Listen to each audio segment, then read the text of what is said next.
बिस्मिल्लाहिर्रहमानिर्रहीम।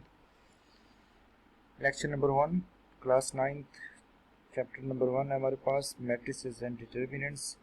सबसे पहले हम इसके इंट्रोडक्शन की तरफ आएंगे कि मैट्रिक्स के इंट्रोडक्शन क्या है, किसने मैट्रिक्स का कंसेप्ट दिया, कब दिया, इसका इस्तेमाल किया हमारे पास। The idea of matrices was given by Arthur Cayley. He was an English mathematician. He developed theory of matrices in 1858। Arthur Cayley जो कि एक अंग्रेज़ी रियाजीदान था, उसने 1858 में मैट्रिसेस यानी कालब के बारे में कंसेप्ट दिया हमें और उसके इस्तेमाल के बारे में आगे बताएगा। सबसे पहले उसने आर्थर कैले ने मैट्रिक्स की डेफिनेशन क्या की, हम उसकी तरफ आते हैं। A rectangular array of real numbers enclosed in pair of brackets is called matrix. कि मुस्ततील नुमा शक्ल जो दो मुरब्बी ब्रैकेट्स के दरमियान मौजूद नंबर्स को लिए हुए है, उसको हम मैट्रिक्स कहते हैं। इसकी चंद एक एग्जांपल देखेंगे, उन एग्जांपल्स में मैट्रिक्स की डेफिनेशन क्लियर होगी। हर मैट्रिक्स की डेफिनेशन में मैं इसकी एग्जांपल में डेफिनेशन को रिपीट करूंगा। पहले मैट्रिक्स में लिखा गया दो ब्रैकेट्स हैं, स्क्वायर ब्रैकेट्स हैं, इनके दरमियान डिजिट्स लिखे गया 1 2 3 4 5 6। तो डेफिनेशन के मुताबिक अगर हम गौर से देखें तो ये पूरी शक्ल इन दो ब्रैकेट्स को आपस में मिला दें दोनों साइड से, तो आपको एक मुस्ततील जो कि रेक्टेंगल बनती हुई दिखाई देगी। तो गौर से देखते हैं कि क्या है इसमें। Rectangular array of real number enclose between pair of brackets, तो उस डेफिनेशन को ये पूरा कर रही है। नेक्स्ट एग्जांपल है मेरे पास, मैट्रिक्स के अंदर 1 2 3 लिखा गया है और इस 1 2 3 के अंदर वही डेफिनेशन है, rectangular array of real number enclose between pair of brackets. Next matrix है A B C D, 1 2 3 4 5 6 7 8 and 10 मेरे पास ये एग्जांपल्स हैं मैट्रिक्स की। नेक्स्ट हम बात करते हैं how to represent a matrix. Matrix को जाहिर कैसे किया जाता है, मैट्रिक्स के इजहार का क्या तरीकेकार है। मैट्रिक्स को हम हमेशा कैपिटल अल्फाबेट से रिप्रेजेंट करते हैं। Matrices are always denoted by capital letters. For example एक मैट्रिक्स है, उसका नेम हम कैपिटल लिखेंगे, चाहे आप उसे ए का नाम दे दें, चाहे बी का नाम दे दें, चाहे सी का नाम दे दें, चाहे डी का नाम दे दें, कोई भी नेम दे दें, आप उसको कैपिटल लेटर से डिनोट करेंगे। आगे मैट्रिक्स ही है।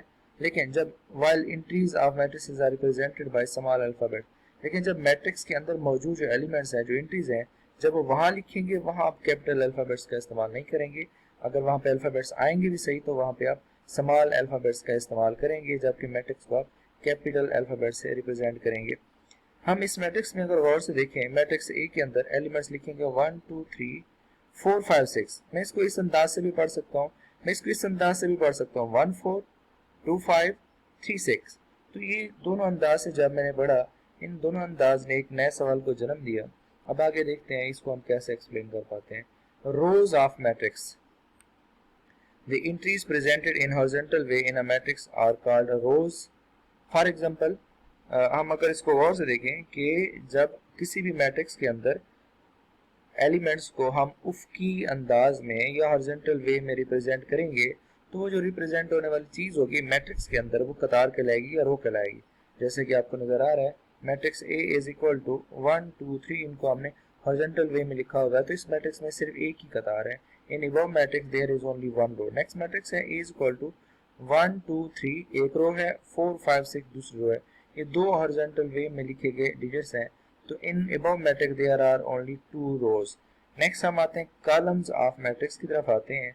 All the entries presented in vertical way in a matrix are called columns. तो अगर हम तमाम एंट्रीज को वर्टिकल वे में रिप्रेजेंट करें तो मैट्रिक्स के अंदर वो जो दी गई शक्ल होगी, वो जो एलिमेंट्स होंगे, उसको हम कॉलम का नाम देंगे। फॉर एग्जांपल 1 2 3, इनको हमने वर्टिकल वे में लिखा गया है, तो इस मैट्रिक्स के अंदर सिर्फ एक ही कॉलम है। नेक्स्ट मैट्रिक्स है for example A is equal to 1 4 2 5 3 6, तो इसमें तीन कॉलम्स हैं। हम कॉलम्स और रोज के कंसेप्ट को जब मिक्स करते हैं तो हमारे पास एक नई चीज आती है जिसका नाम है order of matrix. The number of rose and columns in a matrix is called order of matrix. कि किसी भी मैट्रिक्स में दी गई कतारों और कॉलमों की तादाद को हम ऑर्डर ऑफ मैट्रिक्स का नाम देते हैं। तो इस डेफिनेशन में जो सबसे इंपॉर्टेंट बात है, क्रिटिकल वैल्यू है, वो ये है कि जब भी आप डिफाइन करेंगे ऑर्डर ऑफ मैट्रिक्स को, तो रोज को पहले मेंशन करेंगे और कॉलम्स को बाद में मेंशन करेंगे। अगर आपने गलती कर दी, कॉलम्स को पहले लिख दिया और रोज को बाद में लिख दिया, तो ये ऑर्डर ऑफ मैट्रिक्स की डेफिनेशन के अगेंस्ट है। फॉर एग्जांपल मेरे पास एक मैट्रिक्स है A इज इक्वल टू 1 2 3 पहली रो, 4 5 6 दूसरी रो। इस मैट्रिक्स में 2 रोज हैं और फिर 3 कॉलम है, 1 4 2 5 3 6 3 कॉलम है। तो इस मैट्रिक्स में 2 रोज 3 कॉलम है, तो लिहाजा इस मैट्रिक्स का ऑर्डर है 2/3। नेक्स्ट मैट्रिक्स है, इसमें देखेंगे इसमें कितनी रोज है, इस मैट्रिक्स X में 3 रोज है और 1 कॉलम है, तो इस मैट्रिक्स X का जो ऑर्डर है वो 3/1 है। हमने अभी तक जो डिस्कस किया इनको हम असाइनमेंट 1 की तरफ लेके आते हैं। Right the order of the following matrices. Matrix A है मेरे पास, इसका हमने ऑर्डर बताना है। इसमें 2 3 पहली रो है, -5 6 दूसरी रो है। तो इस मैट्रिक्स में 2 रोज हैं, 2 -5 पहला कॉलम, 3 6 दूसरा कॉलम। इस मैट्रिक्स का ऑर्डर है 2/2। बी मैट्रिक्स में 1 रो है और 3 कॉलम है, इसका ऑर्डर है 1/3। सी मैट्रिक्स में 1 रो 2 कॉलम है, इसका ऑर्डर है 1/2। डी मैट्रिक्स में 3 रोज 1 कॉलम है, इसका ऑर्डर है 3/1। ई मैट्रिक्स में 3 रो है और 2 कॉलम है, इसका ऑर्डर है 3/2। नेक्स्ट हम मूव करते हैं इक्वल मैट्रिक्स की तरफ। इक्वलिटी की जब बात करते हैं तो उसमें कम से कम दो चीजों का होना लाजमी है, नहीं तो 2 से ज्यादा भी हो सकते हैं। दो मैट्रिसेस आपस में कब इक्वल होंगे? दो मैट्रिसेस आपस में तब इक्वल होंगे अगर वो ये दो दी गई बातों को सेटिस्फाई करें। नंबर 1, उन दोनों मैट्रिसेस का ऑर्डर सेम होना चाहिए। दूसरी बात, उनकी करस्पॉन्डिंग एंट्रीज सेम होनी चाहिए। ऑर्डर के बारे में आप बेहतर जानते हैं, हम करस्पॉन्डिंग एंट्रीज को एक्सप्लेन करने जा रहे हैं। मेरे पास यहाँ पर दो मैट्रिसेस हैं एक्स वाई जेड टी। एक मैट्रिक्स लेफ्ट हैंड साइड पे है, दैट इज इक्वल टू 1 2 3 4। ये दो मैट्रिक्स लेफ्ट हैंड साइड पे मौजूद मैट्रिक्स का ऑर्डर 2/2, राइट हैंड साइड पे मैट्रिक्स का ऑर्डर भी 2/2। इन दोनों का ऑर्डर सेम है। अब बात करते हैं इनकी करस्पॉन्डिंग एंट्रीज की। जो x है that is corresponding with 1, y is corresponding with 2, z is corresponding with 3 and t is corresponding with 4। अगर x की जगह पे 1 आ जाए, y की जगह पे 2 आ जाए, z की जगह पे 3 आ जाए, t की जगह पे 4 आ जाए, तो इन दोनों मैट्रिक्स का ऑर्डर सेम होने के साथ साथ इनकी करस्पॉन्डिंग एंट्रीज भी सेम हो जाएंगी, लिहाजा ये दोनों मैट्रिक्स आपस में इक्वल होंगे। एग्जांपल्स आ रही मेरे पास मैट्रिक्स ए के एलिमेंट्स है 1 2 3 4। इस मैट्रिक्स में 2 रोज और 2 कॉलम है। मैट्रिक्स बी में एलिमेंट्स है 1 2 3 4। इस मैट्रिक्स में भी 2 रोज और 2 कॉलम है। इन दोनों के ऑर्डर भी सेम है, इन दोनों की करस्पॉन्डिंग एंट्रीज भी सेम है, लिहाजा ये दोनों आपस में इक्वल मैट्रिसेस हैं। फिर हम असाइनमेंट की तरफ आते हैं। इसमें हमारे पास है check which of the following matrices are equal, give reason. बताएं इनमें से कौन से दिए गए मैट्रिक्स आपस में इक्वल हैं, अगर है तो क्यों है, नहीं है तो क्यों नहीं है। तो दो मैट्रिसेस आपस में इक्वल तब होंगे अगर उनके ऑर्डर सेम हो और उनकी करस्पॉन्डिंग एंट्रीज सेम हो। सबसे पहले हम ऑर्डर की बात करते हैं। मैट्रिक्स ए में 2 रोज हैं 1 3 -4 2 और 2 कॉलम है 1 -4 and 3 and 2। 2 rows 2 column, matrix A का ऑर्डर 2/2। बी मैट्रिक्स में आते हैं। बी मैट्रिक्स में 2 रोज ही हैं और 2 कॉलम है। 2 + 1 को हम लिख सकते हैं 3 आएगा, तो इसमें कंफ्यूज नहीं होना। तो बी मैट्रिक्स में भी 2 रोज और 2 कॉलम है, इसका ऑर्डर भी मैट्रिक्स ए की तरह 2/2 ही है। लेकिन जब सी मैट्रिक्स में आते हैं तो इसमें 2 रोज और 3 कॉलम है, तो इसका ऑर्डर ए और बी से डिफरेंट है। डी की तरफ आते हैं तो इसमें भी 2 रोज और 2 कॉलम है। ए बी और डी का ऑर्डर सेम है, सी का ऑर्डर डिफरेंट है, तो लिहाजा जो सी है वो इक्वल मैट्रिक्स की कंपटीशन से बाहर निकल चुका है। ए बी और डी आपस में इक्वल मैट्रिसेस हो सकते हैं अगर ये दूसरी शर्त को फॉलो करते हैं। दूसरी शर्त ही इनके करस्पॉन्डिंग एंट्री सेम होने चाहिए।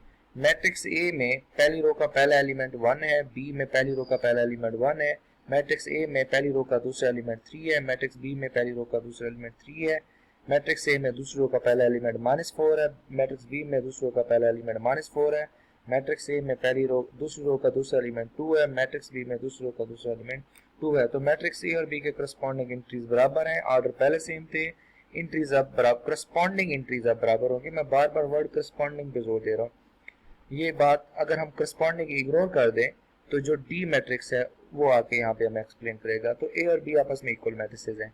डी मैट्रिक्स की तरफ आते हैं।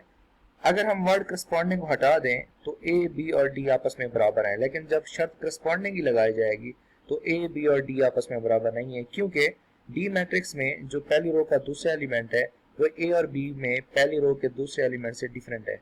Same as it is A और बी में जो दूसरे का पहला एलिमेंट है वो डी से डिफरेंट है।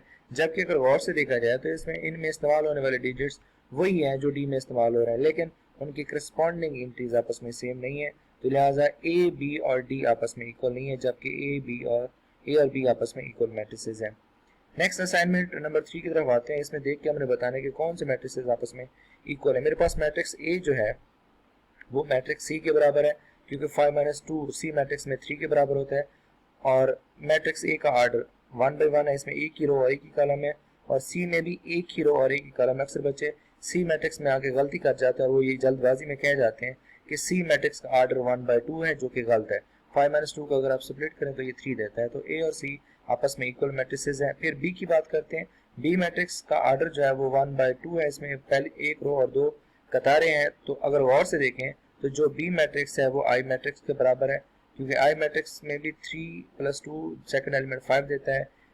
तो जो बी का आर्डर है वो 1/2 है और आई का आर्डर भी 1/2 है। इनके आर्डर सेम है, इनकी करस्पॉन्डिंग एंट्री सेम है। लेकिन अगर कोई बच्चा ये कहे कि सर बी और डी भी सेम आ रहे हैं, आर्डर तो सेम आ रहा है लेकिन बी और डी के करस्पॉन्डिंग एंट्री सेम नहीं है, इस वजह से बी और डी आपस में इक्वल मैट्रिसेस नहीं है। एफ मैट्रिक्स की अगर बात करें जो, तो एफ मैट्रिक्स जो है ये जी के बराबर है। एफ का आर्डर 2/1 है और इसके एलिमेंट 2 6 हैं। जी के एलिमेंट में 3-1 करें वो भी 2 देता है, 3+3 करें वो 6 देता है, तो ये देता है 2 और 6। तो एफ और जी का आर्डर सेम है, उनके करस्पॉन्डिंग एंट्रीज भी सेम है हमारे पास। तो लिहाजा हम नेक्स्ट की तरफ मूव करते हैं। तो हमारे पास जो एच जे और ई है, इनकी करस्पॉन्डिंग एंट्रीज भी सेम और इनके आर्डर्स भी आपस में सेम ही हैं।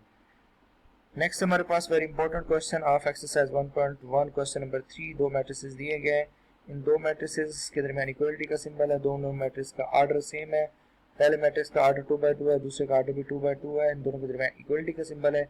इसका मतलब इनकी करस्पॉन्डिंग एंट्रीज भी सेम ही होंगी, यानी कि a plus C is equal to 0, a plus 2 is equal to -7, c minus 1 is equal to 3, 4d minus 6 is equal to 2d।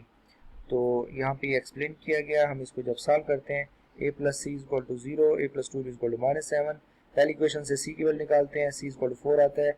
दूसरी इक्वेशन नेक्स्ट हमारे पास नेक्स्ट रिजल्ट आता है 4d minus 6 is equal to 2d, यहाँ से d की value निकालते हैं 3 आता है। c की ये वैल्यू हम पुट करते हैं इक्वेशन नंबर 1 के अंदर, तो a की वैल्यू आती है -4 और ये a की वैल्यू पुट करते हैं इक्वेशन नंबर 2 के अंदर, तो हमारे पास आंसर आता है b का b is equal to -3/2। Thank you so much.